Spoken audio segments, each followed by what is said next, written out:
In this video, we're going to talk about what seems like an inevitable second lockdown. I'm keen to hear people's thoughts on this and also want to share to get a bit of a debate going. And it's such an important discussion right now.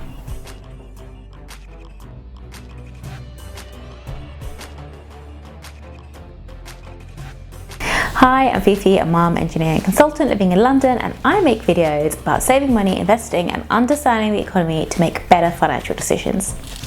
Oh gosh, Boris, it really does feel like that he has become PM of the UK at the most challenging of political times, trying to unite a country and government and get Brexit done, remember that? Then having to navigate through this virus and ending up in hospital himself.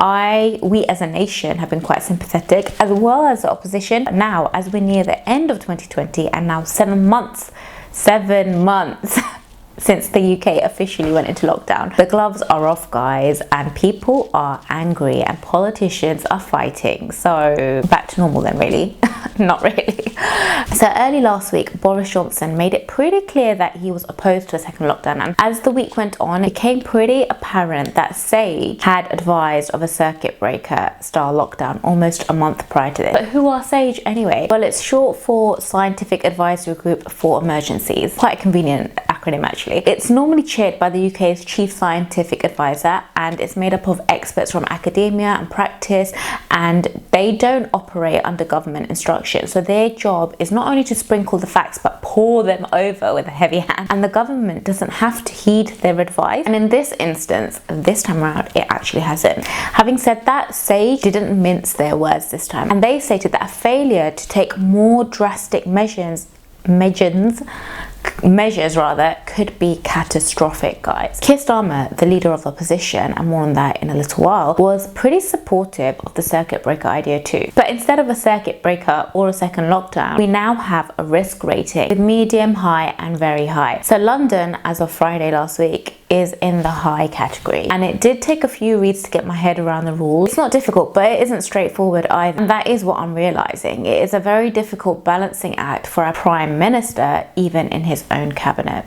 So you have the hawks, the likes of Rishi Sunak, who are keen to keep the economy open and thereby help balance the books and ease for the long-term economy's impact on the virus. Then you have the Health Secretary, Christopher Hope, who would like the government to put the country into a full lockdown. Now, how do I feel about a full lockdown? I've gotten to a stage where I'm just fed up by the whole thing, and it's got nothing to do with the politics, to be honest. I just want it to be over and for us to get back to an old normal of some sort. And that view is now kind of becoming more apparent, and we're becoming more divided, and consensus is disintegrating. So if you just look at the facts, back in March, we had more than 90% of the population backing the lockdown. Now, as of last week, we have more COVID patients in hospital than we did in March, a bleak winter now firmly setting in, and instead of unity, we have division. So we talked about cabinet divisions, but we've got divisions between the north and the south, the young and the old, lives and livelihood. Got division with the government, with the science community, and within local and national government. We can take the government stuff with a pinch of salt, really, because those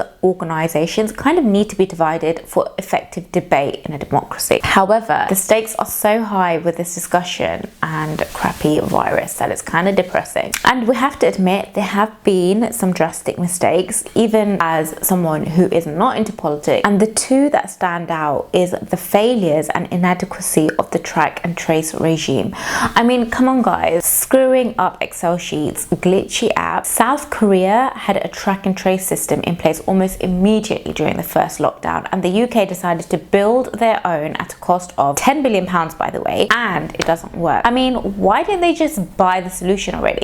Anyway, I could go on about that for a while. Then there was the whole Dominic Cummings thing, the flagrant and obvious flouting of the rules, which have imposed hardship on so many of us and seemingly don't apply to those with a privileged position of governing us. That's one to think about, and it does make me quite angry, actually. And now we've gotten to the point where fiendishly challenging trade-off lives and limiting economic harm, which also costs lives. So it's very tough, actually. As it is, it may seem like Boris Johnson is faltering, and the government does have support for tougher measures.